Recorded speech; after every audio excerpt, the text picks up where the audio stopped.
The girls in my class refused to admit that looks matter to them in relationships, so I used the weird kid in class to prove my point.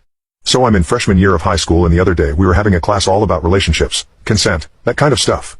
One of the questions which was asked by the teacher was, boys in the class, hands up if looks matter to you when finding a partner. Literally every single guy put their hand up, with mine damn near going through the roof with how strongly I agreed with that statement. Catch me ever mingling with a beluga. Anyway, the teacher went on to ask the same question, but this time catered towards the girls. She said, girls, put your hand up if looks matter to you when finding a partner.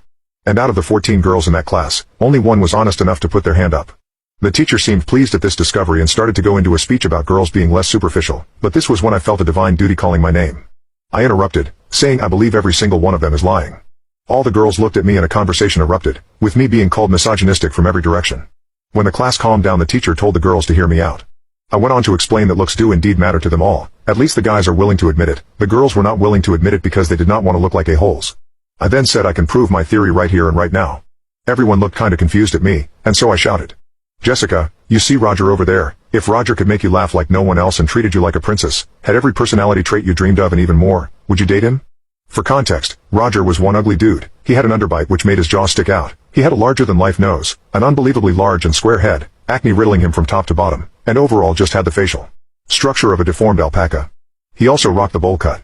Well, when I asked this, Jess began to stumble on her words and couldn't answer me. Thank you, see, I yelled before moving on to my next victim. Veronica, would you date Roger? She shook her head silently. And so one by one I went around the entire class asking every girl if she would date Roger.